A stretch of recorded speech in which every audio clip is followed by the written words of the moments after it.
Assalamualaikum warahmatullahi wabarakatuh. Perkenalkan, nama saya Widodo, guru pendidikan agama Islam di SMA Negeri 1 Pungan, Kabupaten Kutai Barat, sekaligus mahasiswa PPG dalam jabatan tahap 3 tahun 2022 di LPTK UINSI Samarinda.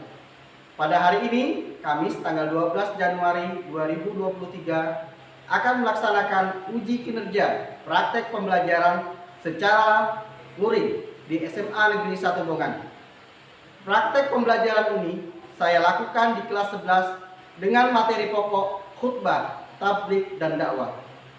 Berikut video pembelajarannya. Selamat menyaksikan. Seluruhnya siap, gerak. Tengah kencang kanan, gerak. Gerak, gerak.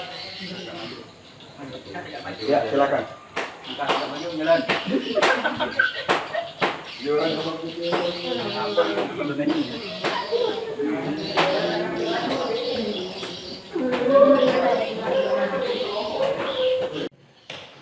Assalamualaikum.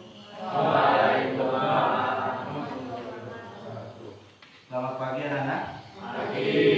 Bagaimana kabarnya? Alhamdulillah. Semua kita dalam keadaan baik ya. Sebelum kita memulai kegiatan kita pada hari ini, mari kita awali kegiatan kita dengan berdoa. Untuk ketua kelas, Bapak persilakan untuk memimpin teman-temannya. Rahman, sebelum kita belajar, mari kita berdoa. Berdoa dimulai.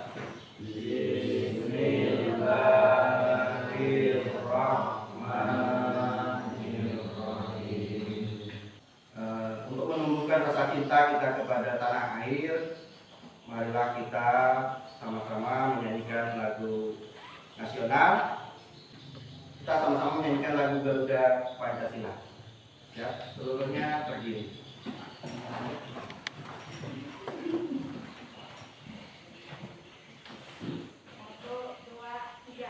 Garuda Pancasila. Ya, terima kasih. Silakan duduk kembali. Baik anak-anak sekalian, Bapak akan absensi. Bapak lihat, kayaknya ada yang kurang dari yang hadir. Nanti kita bisa mengetahui siapa yang tidak hadir ya. Mari perhatikan dengan simak dengan baik. Adelia Putri. Hadir. Adi Budiman. Hadir. Ahmad Faisal. Hadir. Hadir. Baik anak-anak ya. Saya minta kalian untuk berdiri semua ya. Kemudian Bapak minta untuk memeriksa meja kalian apakah sudah rapi, sudah tidak ada kotoran dan lain sebagainya. Kalau sudah siap, sudah rapi dan bersih, bagaimana? Sudah? Sudah. Sekarang kita silakan duduk kembali. Hari ini kita akan masuk kepada materi tentang khutbah, tabligh, dan dakwah. Nah, sebelum kita masuk kepada materi khutbah, tabligh, dan dakwah, kita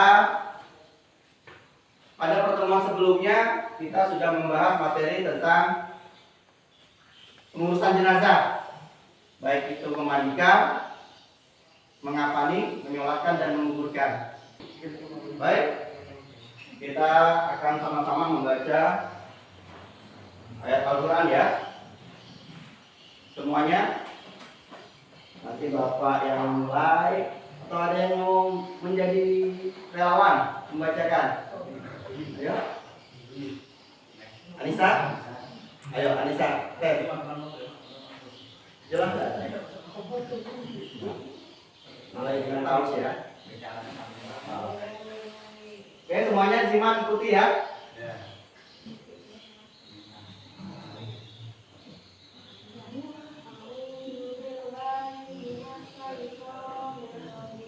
A'udzu billahi minas syaitonir rajim. Bismillahirrahmanirrahim. Bismillah.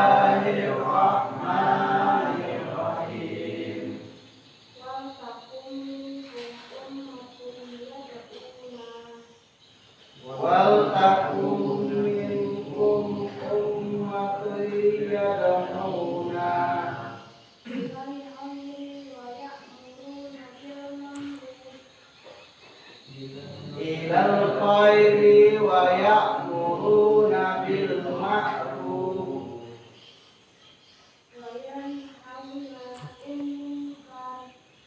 wa yanhauna 'anil munkar wa ulaika humul muflihun. Terima kasih, kasih aplaus untuk Anissa. Baik, kita akan pada pertemuan kali ini kita akan membahas masalah tentang khutbah, tabligh dan dakwah ya. Adapun kompetensi dasar yang akan kita bahas adalah menerapkan ketentuan khutbah, tabligh dan dakwah di masyarakat sesuai dengan syariat Islam. Kemudian menerapkan ketentuan khutbah, tabligh dan dakwah di masyarakat sesuai dengan syariat Islam. Kemudian menganalisis pelaksanaan khutbah, tabligh, dakwah. Kemudian menyajikan ketentuan khutbah, tabligh dan dakwah. Ya.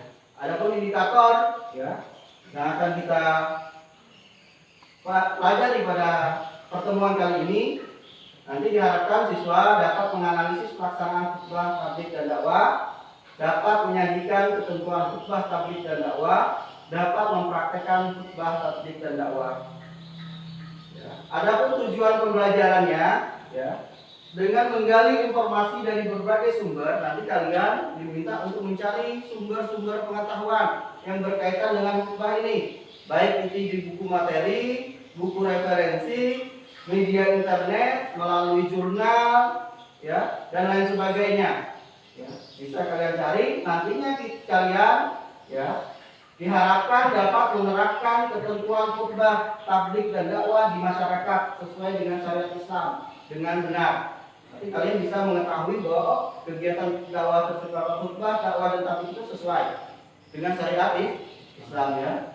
Kemudian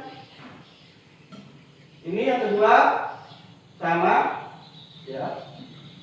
Peserta didik dapat menjaga kebersamaan dengan orang lain dengan saling menasihati melalui khutbah, tabligh dan dakwah. Dengan tabligh dan khutbah tadi dan dakwah, diharapkan kalian bisa saling menasihati dalam hal kebaikan. Kemudian diharapkan peserta didik dapat menjelaskan pengertian khutbah, ya, tabligh dan dakwah dengan tepat. Kemudian peserta didik dapat menjelaskan dalil yang menerangkan tentang khutbah, tabligh dan dakwah. Nah, di sini studi kasus ya. Perlu ini kalian bisa perhatikan bahwa ya, ujaran kebencian itu berdasarkan catatan dari Keminfo.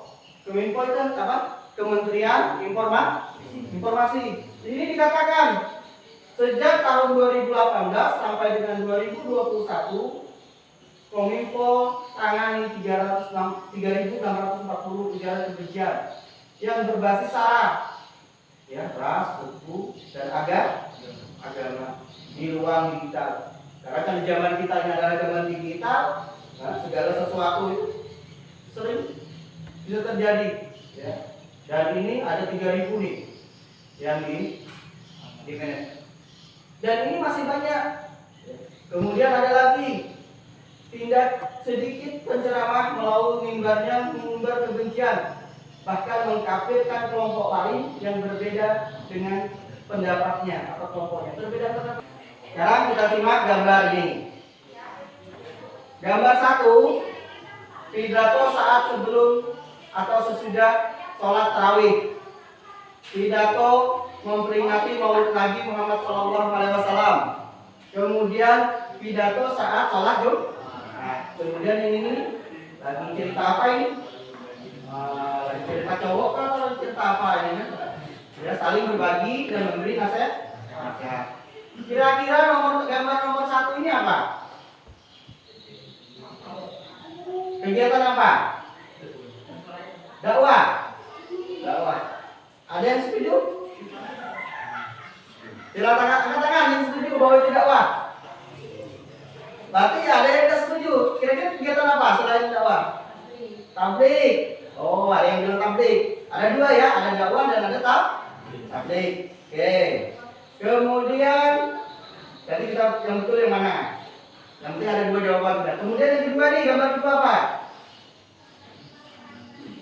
Pidato saat memperingati Maulid Nabi Muhammad SAW. Hah? Dakwah. Ini dakwah juga. Dakwah. Ada lagi yang lain? Khutbah. Ini khutbah ya. Ya ini. Kalau sholat Jumat itu khutbah ya. Ini yang pada dasarnya khutbah itu ada beberapa, nanti kita akan pelajari materinya. Kemudian yang ini ya, dakwah, memberikan nasihat ya, saling berbagi dan memberikan nasihat. Minta kalian membentuk kelompok sesuai dengan apa yang sudah diarahkan kemarin. Silakan. Kelompok 1 di sini, agak mepet ke sini aja supaya bagus. Nah, sini. Dirapatkan nih porsinya diputar. Kelompok 2 di sini. Ya. Nomor 2 mana kelompok 2? Kelompok 3 di sini. Sini aja ya. Sini geser porsinya. Mana?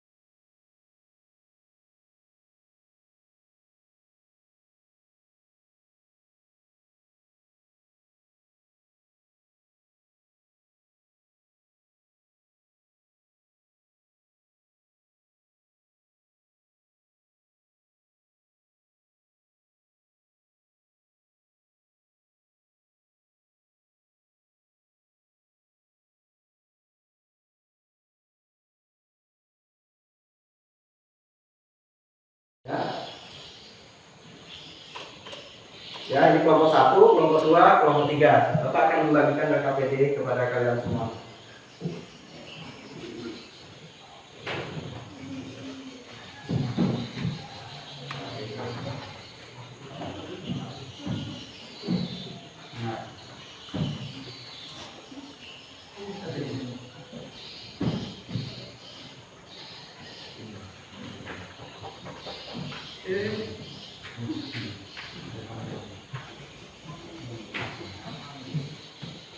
KPD-nya. Nanti kalian simak lembar KPD-nya, lembar kerjanya ya. Itu masing-masing kelompok silakan kerjakan tugas yang ada di dalam KPD. Jadi sebelumnya kita sama-sama simak video berikut ini.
Pada dasarnya, setiap individu muslim diperintahkan untuk melaksanakan dakwah Islam sesuai dengan kadar kemampuannya. Sebagai seorang peserta didik yang beragama Islam, kita juga mempunyai kewajiban untuk melakukan itu. Apalagi Allah memberi predikat kepada kita sebagai khairul ummah. Predikat ini akan sesuai jika kita selalu berusaha di barisan depan dengan orang-orang yang gemar berdakwah. Pengertian khutbah tabligh dan dakwah hampir sama, yakni menyampaikan pesan kepada orang lain. Lebih rinci mengenai ketiga istilah tersebut dijabarkan sebagai berikut. Pertama, khutbah. Kata ini berasal dari bahasa Arab khotbah yakhtubu khutbatan, yang bermakna memberi nasihat dalam kegiatan ibadah seperti sholat Jumat, sholat Idul Fitri, sholat Idul Adha, sholat istisqa dan sholat khusuf, wukuf, serta nikah. Menurut istilah, khutbah berarti kegiatan ceramah kepada sejumlah orang Islam dengan syarat dan rukun tertentu yang berkaitan langsung dengan keabsahan atau kesunahan dalam ibadah. Yang kedua, tabligh. Kata ini berasal dari bahasa Arab balagh yuballigh tablighun, yang berarti menyampaikan, memberitahukan dengan lisan. Menurut istilah, tabligh adalah kegiatan menyampaikan pesan Allah secara lisan kepada satu orang Islam atau lebih untuk diketahui dan diamalkan isinya. Yang ketiga, dakwah. Kata dakwah berasal dari bahasa Arab da'a yad'u dakwatan, yang berarti memanggil, menyeru, dan mengajak pada suatu hal. Menurut istilah, dakwah adalah kegiatan mengajak orang lain, seseorang atau lebih, ke jalan Allah secara lisan atau perbuatan.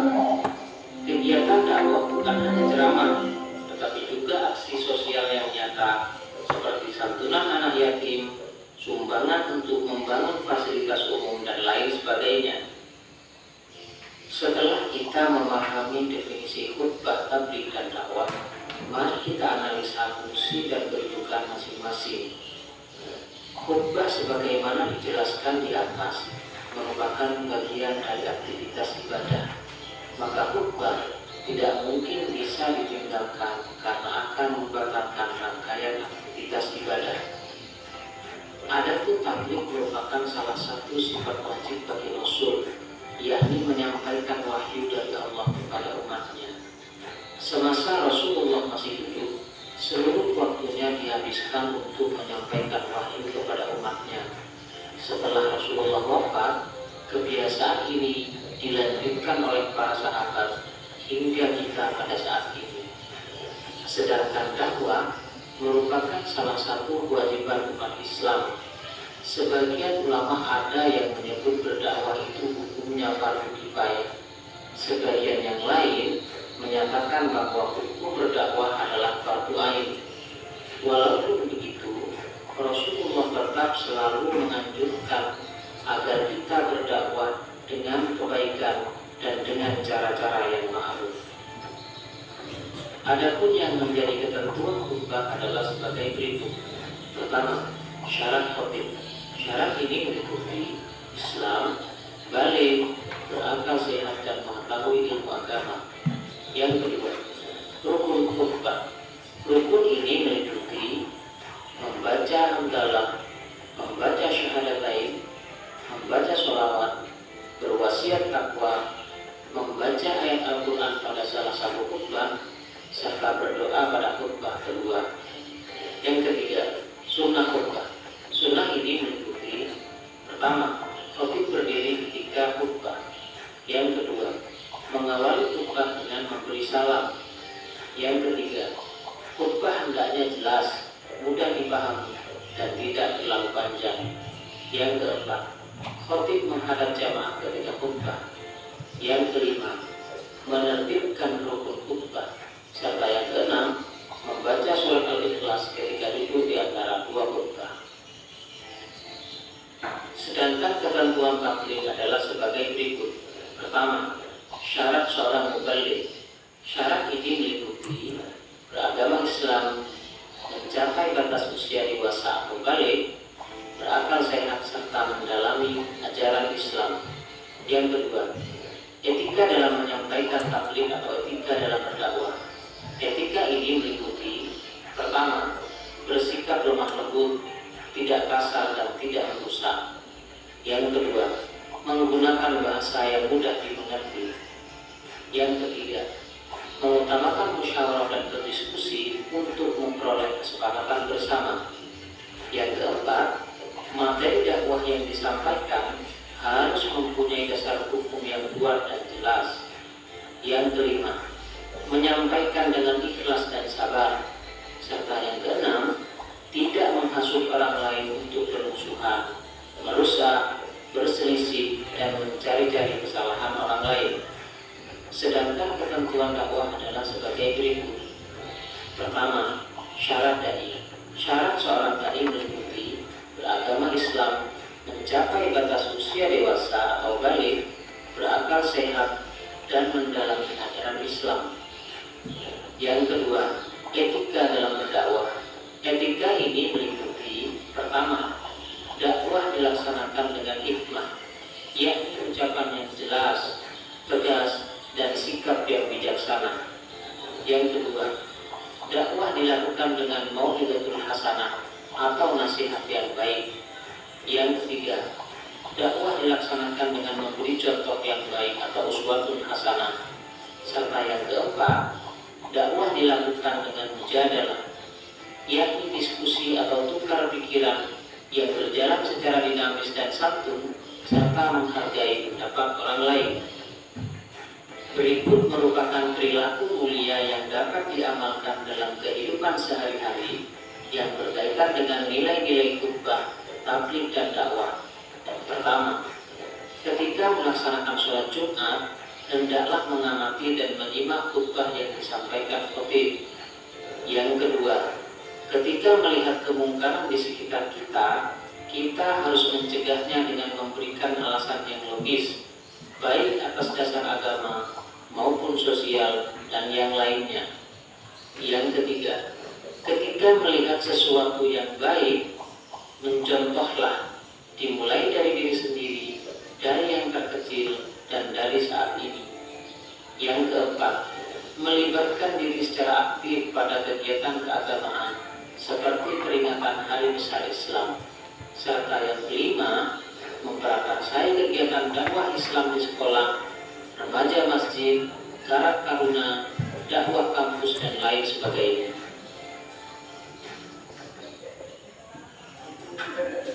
Ya, demikian video materinya.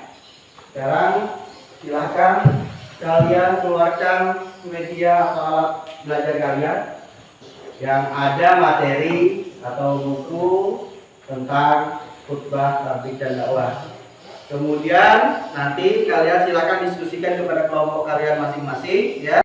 Sebelum kalian melakukan diskusi dengan KPD-nya, ada yang mau tanya kelompok satu? Ada? Atau yang tidak dipahami di dalam pertemuan KPD-nya? Kelompok dua ada? Jelas ya? Kelompok tiga?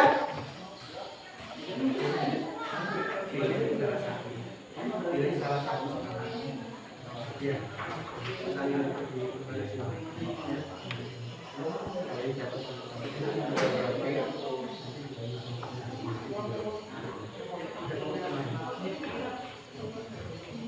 Oke, ada pertanyaan nggak di kelompok 2? Ya, kerjakan di sini. Ya. Kelompok 1 boleh nggak? Ya. Kayak komisi 8.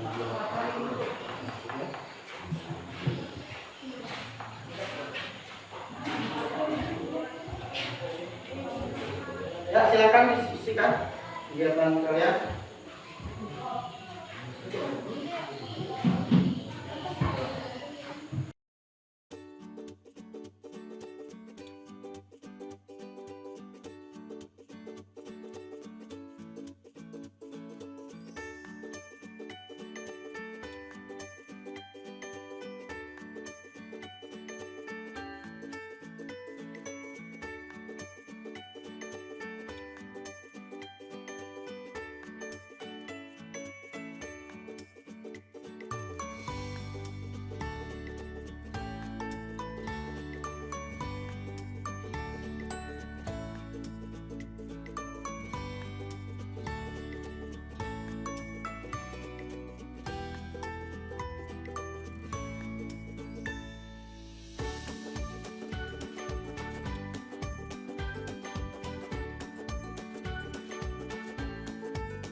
Aman ya?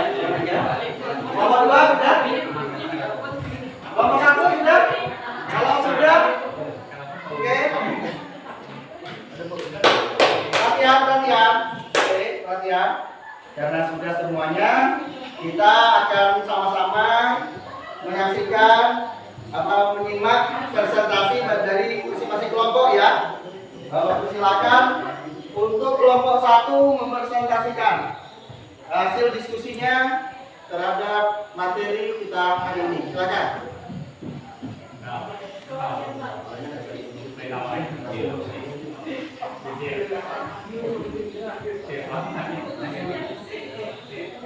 Oke, silakan Iman. Assalamualaikum warahmatullahi wabarakatuh. Waalaikumsalam warahmatullahi wabarakatuh. Kami kelompok 1 akan mempresentasikan tentang perbedaan upah, tarif, dan nafkah. Upah dilakukan pada waktu tertentu. 2. Ada syarat dan rukun. 3. Ada mimbar khusus melaksanakannya. 4. Waktunya terbatas. 5. Dilakukan oleh seorang yang memiliki kemampuan berorganisasi dan memiliki pengalaman yang cukup. 6. Orang yang melaksanakan disebut normatif. 7. Dilakukan secara khusus dan memiliki tata cara tertentu. Satu, dapat dilakukan kapan saja. 2, tidak ada syarat atau ukur. 3, ada yang menggunakan mimbar dan ada yang tidak, tergantung tempat pelaksanaannya. 4, ada yang tidak terbatas dan ada yang dibatasi waktunya. 5, dilakukan oleh siapa saja yang memiliki kemampuan berorasi dan pengetahuan agama. 6, orang yang melaksanakan disebut mubalik atau mubalikon. 7, dapat dilakukan melalui berbagai cara, atau menggunakan teknologi. Yang terakhir yang kedua. 1. Dapat dilakukan kapan saja. 2. Tidak ada syarat dan rukun.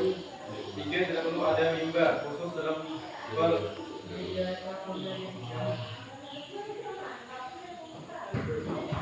perlengkapannya. 4. Tidak dibatasi waktu. 5. Boleh dilakukan siapa saja karena setiap muslim wajib mempelajari, mengamalkan dan mendakwahkan Islam. 6. Orang yang melaksanakannya disebut dengan dai. 7. Dapat dilakukan tanpa melalui acara formal karena dapat dilakukan kapan dan di mana saja. Apakah ada pertanyaan?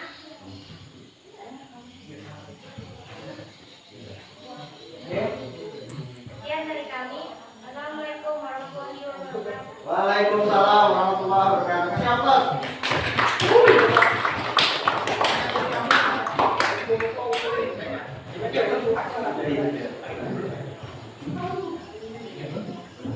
Oke, selanjutnya kelompok 2, Bapak silakan untuk mempresentasikan hasil diskusi kelompoknya. Silakan.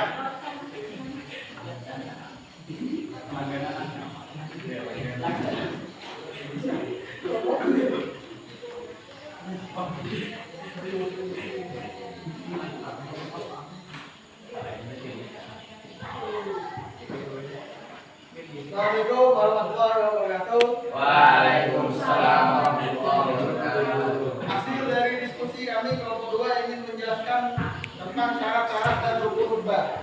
Syarat-syarat khutbah. A. Khutbah dilaksanakan sudah berkiritnya matahari. Masuk waktu zuhur. B. Khatib dalam keadaan suci dari hadas dan najis. C. Khatib harus laki-laki. Oke, sudah ada pertanyaannya? Silakan. Ya, terima kasih. Assalamualaikum warahmatullahi wabarakatuh.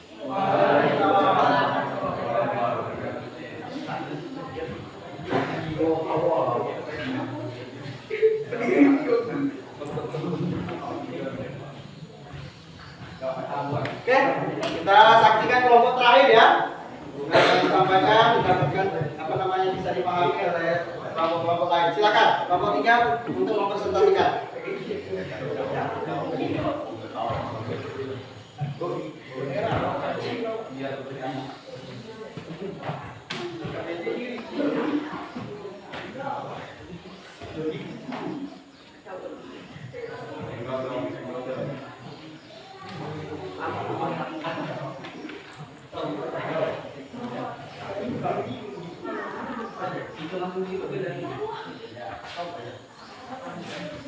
Ya, siapa nanti yang mempresentasikan rencana untuk silakan kelompok 3.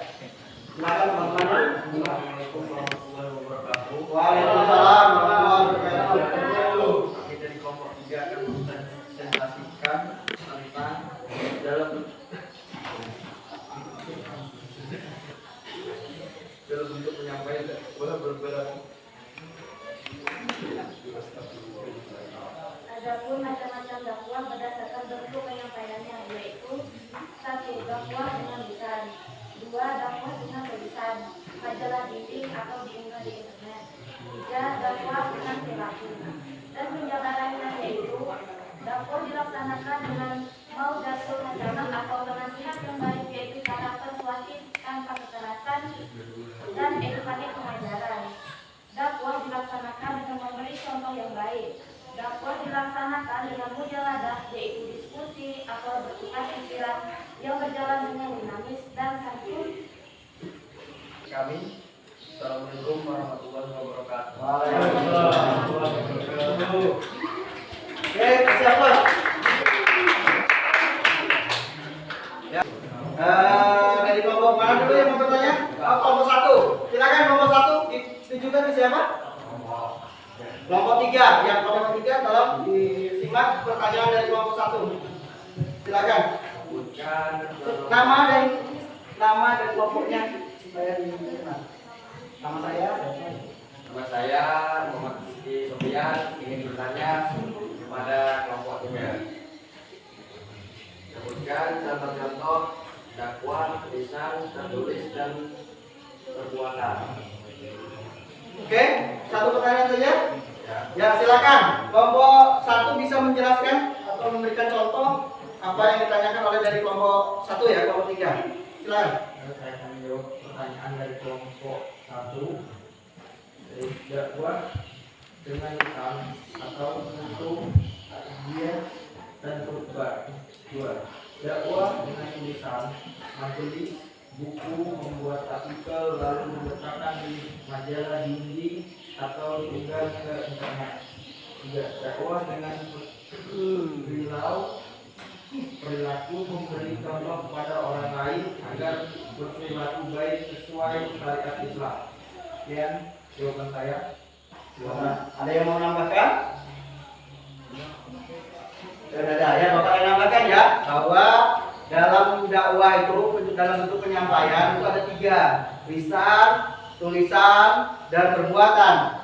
Lisan dicontohkan dengan seperti kalau kita setiap hari Jumat ada khutbah, kemudian hari raya dan lain sebagainya. Ya, kemudian apabila ada tablik itu kan pasti ada penyampaian kan, ada dengan lisan. Sedangkan dengan tulisan, kalau seandainya kalian membuat buku atau sebatas cerpen saja atau catatan kecil saja, kemudian kalian tempel di dinding, di mading, itu adalah dalam bentuk dakwah. Mungkin ada pertanyaan lagi sebelum kita akhiri kegiatan kita pada hari ini? Oke, kalau tidak ada, alhamdulillah materi kita tentang khutbah, tabligh dan dakwah sudah kita sampaikan, sudah kalian presentasikan. Mudah-mudahan apa yang kita dapatkan hari ini bisa kita tularkan, bisa kita praktekkan dalam kehidupan kita di masyarakat ya. Dakwah itu tidak hanya dilakukan di forum khusus, tetapi bisa dilakukan di mana saja, oleh siapa saja, baik itu dengan bentuk perbuatan, bentuk tulisan, dan bentuk lainnya, ya. Sehingga apa yang kita lakukan itu memiliki nilai, ya. Contoh yang bisa kita lihat bentuk-bentuk perbuatan orang menciptakan HP telekomunikasi dan itu bermanfaat. Memang ada plus positif dan negatifnya, tetapi niatnya adalah untuk membantu. Banyak penemuan-penemuan terjadi yang dilakukan oleh masyarakat dunia itu hasil dari perbuatan mereka, daya pikir mereka, membuat lampu akhirnya semua bisa terang, ya kan? Dan banyak lagi hal-hal lain yang bisa kita ambil, ya. Kemudian yang lagi viral, membantu orang membersihkan rumah yang kotor, ya, itu perbuatan baik, gitu. Semua selama perbuatan itu bernilai baik bagi masyarakat, bagi orang sekitar kita, maka itu adalah perbuatan dakwah kita. Mungkin itu saja, mudah-mudahan apa yang kita dapatkan hari ini bisa bermanfaat. Bapak akhiri, assalamualaikum. Sebelum kita Bapak akhiri, mohon maaf, mari kita membaca alhamdulillah. Semoga apa yang kita pelajari dari pagi tadi sampai sekarang bernilai ibadah bagi kita dan bisa kita manfaatkan untuk kemudian hari. Alhamdulillahirabbil alamin. Bapak akhiri, mohon maaf apabila ada salah kata. Assalamualaikum warahmatullahi wabarakatuh. Waalaikumsalam warahmatullahi wabarakatuh.